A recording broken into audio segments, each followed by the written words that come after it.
سورہ صف کا تعارف۔ مقام نزول: سورہ صف مکیہ ہے، جبکہ حضرت عبداللہ بن عباس رضی اللہ تعالی عنہ اور جمہور مفسرین کے قول کے مطابق مدنیہ ہے۔ اس صورت میں 2 رکوع اور 14 آیتیں ہیں۔ صف کا معنی ہے سیدھی قطار، اور اس صورت کی آیت نمبر 4 میں مذکور کلمہ صفن کی مناسبت سے اس کا نام سورہ صف رکھا گیا ہے۔ حضرت عبداللہ بن سلام رضی اللہ تعالی عنہ فرماتے ہیں، ہم نے اس بات پر مذاکرہ کیا کہ کون حضور پر نور صلی اللہ تعالی علیہ وآلہ وسلم کے پاس جا کر یہ پوچھے گا کہ اللہ تعالیٰ کی بارگاہ میں کون سا عمل سب سے زیادہ پسندیدہ ہے۔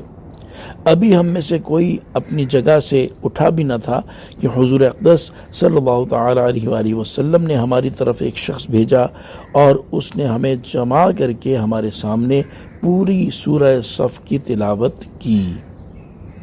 اس سورت کا مرکزی مضمون یہ ہے کہ اس میں دشمنوں کے ساتھ جہاد کرنے کا حکم دیا گیا اور مجاہدین کا عظیم ثواب بیان کیا گیا ہے۔ نیز اس سورت میں یہ مضامین بیان کیے گئے ہیں۔ نمبر 1، اس سورت کی ابتدا میں اللہ تعالیٰ کی تسبیح اور تقدیس بیان کی گئی اور مسلمانوں کو یہ حکم دیا گیا کہ وہ بات نہ کہیں جو خود کرتے نہیں۔ نمبر 2، یہ بتایا گیا کہ جو لوگ اللہ تعالیٰ کی راہ میں اس طرح صفیں باندھ کر لڑتے ہیں گویا وہ سیسا پلائی دیوار ہیں، ان سے اللہ تعالیٰ محبت فرماتا ہے۔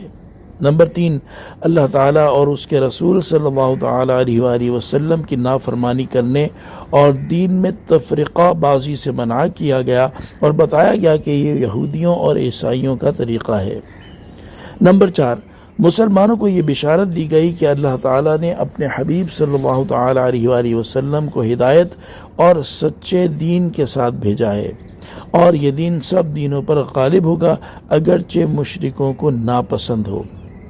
نمبر 5، مسلمانوں کے سامنے اخروی عذاب سے نجات کا راستہ بیان کیا گیا کہ وہ اللہ تعالیٰ اور اس کے رسول صلی اللہ تعالیٰ علیہ وآلہ وسلم پر ایمان رکھیں اور اللہ تعالیٰ کی راہ میں اپنے مالوں اور اپنی جانوں کے ساتھ جہاد کریں۔ نمبر 6، اس صورت کے آخر میں مسلمانوں کو اللہ تعالیٰ کے دین کا مددگار بننے کا حکم دیا گیا اور ان کے سامنے حضرت عیسیٰ علیہ السلام اور ان کے حواریوں کی ایک مثال بیان فرمائی گئی۔ صلو علی الحبیب صلی اللہ تعالی علی محمد صلی اللہ تعالی علیہ وآلہ وسلم۔